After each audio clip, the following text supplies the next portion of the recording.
Bismillahirrahmanirrahim. Assalamualaikum warahmatullahi wabarakatuh. Hello, my name is Rafi Afwu Basuki. I'm the student of Department of English Education, UIN Jakarta. In this video, I would like to review the textbook that I have read. The title is Assessing Vocabulary by John Reid in 2000.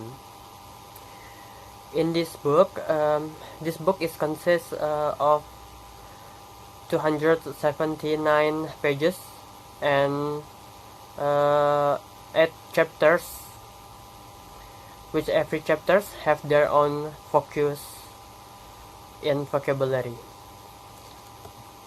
In short explanation, this book is explained about how to place learners at the appropriate level in language teaching program, and also to assess learners' progress in vocabulary learning in a particular course, and then to help plan a vocabulary teaching or vocabulary learning.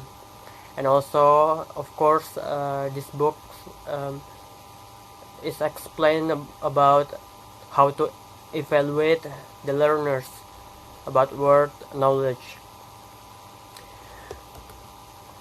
Now we're going to jump into first chapter.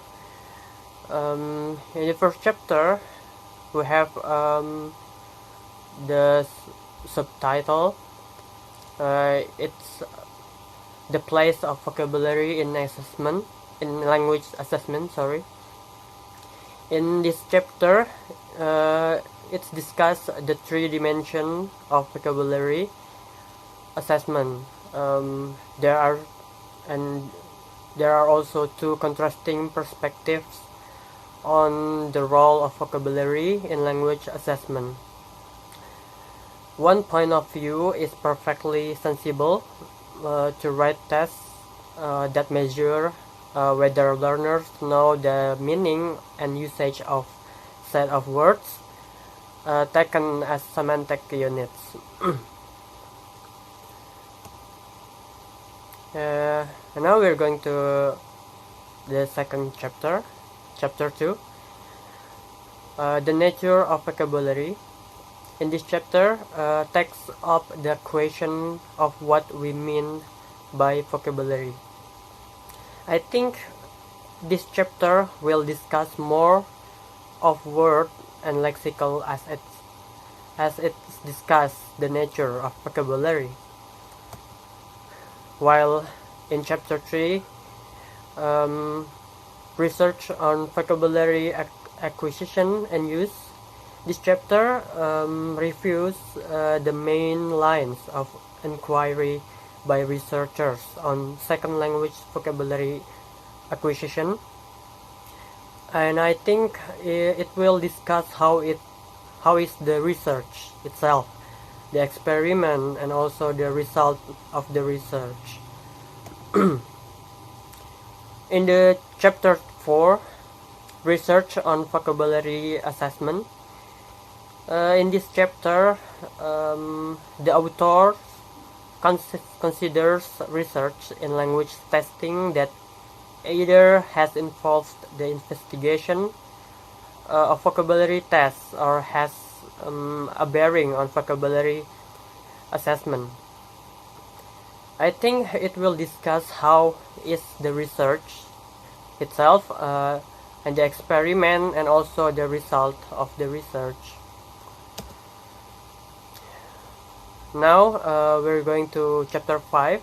In chapter 5, vocabulary tests, there are 4 case studies in this chapter. This chapter presents case studies of 4 vocabulary tests, and I think the 4 case tests will exemplify several of the main currents in vocabulary testing discussed in the previous chapter. Now we're in chapter 6, the design of discrete vocabulary tests. This chapter discusses the particle issues in the design of vocabulary tests, which focus on relatively discrete and selective tests. While in chapter 7, it's about comprehensive measures of vocabulary.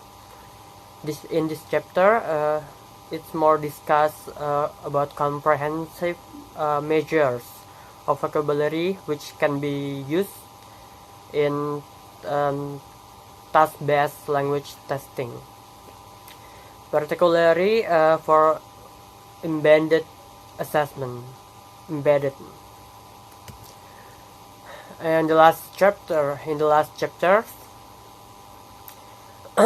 chapter 8, it's further developments in vocabulary assessment. In this chapter, discuss about the current and future directions in work on vocabulary assessment.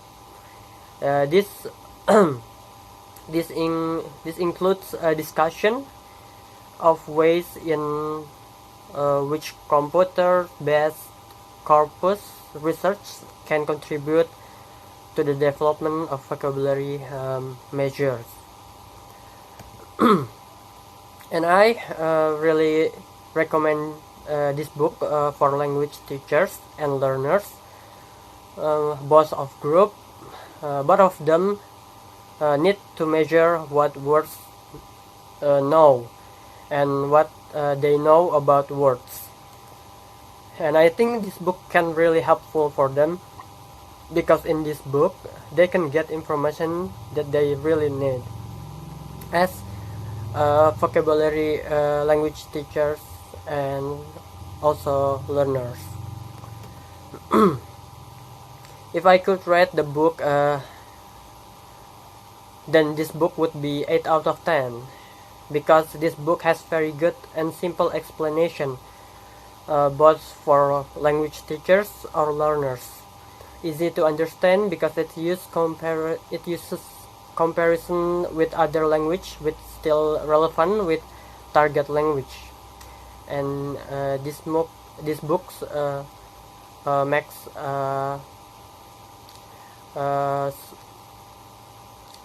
makes me really easy to understand what is the content.